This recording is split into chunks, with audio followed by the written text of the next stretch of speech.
Hi friends, ഇന്ന് നമ്മൾ നോക്കാൻ പോണത് നമ്മൾ പാപ്പൂനെയൊക്കെ കാപ്പിയെ കൊടുത്തിരുത്തിയിട്ട് മോളുടെ യൂണിഫോം തയ്ക്കാൻ വേണ്ടിയിട്ട്, കോളേജ് യൂണിഫോം തയ്ക്കാൻ വേണ്ടി എൻ്റെ അമ്മയുടെ വീടിൻ്റെ അടുത്താണ് പോണത്. 3 യൂണിഫോം ഉണ്ട്, അതിൽ കോട്ടും ഉണ്ട്. അപ്പം അവർ കോട്ട് തയ്ക്കത്തില്ലെന്ന് പറഞ്ഞു. പിന്നെ എല്ലാം ഒരിടത്ത് തയ്ക്കണത് മാതിരി കൊടുക്കാൻ പറഞ്ഞു. പിന്നെ ശരിയാന്ന് പറഞ്ഞിട്ട് ആ പണി പാളിയെന്ന് പറഞ്ഞ് അങ്ങനെ അമ്മയുടെ അടുത്ത് പോയി. അവിടെ നിന്ന് കുറേ പച്ചക്കറിയൊക്കെ കിട്ടി. മുളകും വെണ്ടയ്ക്ക, അങ്ങനെ കത്തിരിക്കയൊക്കെ കുറച്ച് പച്ചക്കറിയൊക്കെ അടുത്ത്. അമ്മ പിന്നെ ഇഷ്ടത്തിന് പറിച്ചോളാൻ പറഞ്ഞു. പഴുത്തൊക്കെ നിൽപ്പുണ്ട്.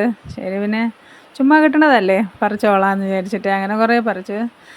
ഇനി മുകളിൽ ടെറസിൽ നിന്ന് കുറച്ച് കീഴെ തറയിലാക്കണമെന്ന് പറഞ്ഞ് അങ്ങനെ കുറേ തന്നെ ഉള്ളു. എന്നാലും പയറൊക്കെ വെച്ചിട്ടുണ്ട് അവർ മുകളിൽ, തൈകളൊക്കെ.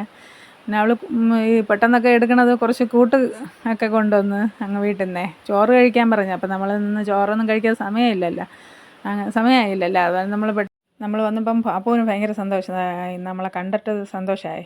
അടുത്ത് നമ്മൾ യൂണിഫോം കൊണ്ട് കൊടുത്ത് തയ്ക്കാൻ ഇനി ദിവസമില്ലല്ലോ. അങ്ങനെ വീട്ടിൽ നിന്ന് കൊണ്ടുവന്ന കുറച്ച് മുളകും ഇവിടെ നമ്മളെ വീട്ടിലുള്ള കോവയ്ക്ക തന്നെ, അതിനെയൊക്കെ കുറച്ച് അടുത്ത് അപ്പുറത്തെ ചേച്ചിക്ക് അവർക്ക് കൊണ്ടു കൊടുത്തപ്പോൾ മരുമകളാണ് വന്ന് ആദ്യം വാങ്ങിക്കുന്നത്. അവൾ പിന്നെ ക്യാമറ കണ്ടത്, വീഡിയോ എടുക്കണമെന്ന് കണ്ടത് അവൾക്ക് പിന്നെ നാണക്കേടായി. കുണുങ്ങി നിൽക്കുന്നത് ചമ്മി. പിന്നെ ആ ചേച്ചി വന്ന് അവർ പിന്നെ എന്താണെന്ന് പറയുമ്പോൾ ഉച്ചയല്ലേ മരിച്ചിനിയാണ് വെച്ചത്, നമുക്ക് ഇങ്ങോട്ട് കൊണ്ടുതന്നു. നമ്മൾ okay friends, thanks for watching my channel.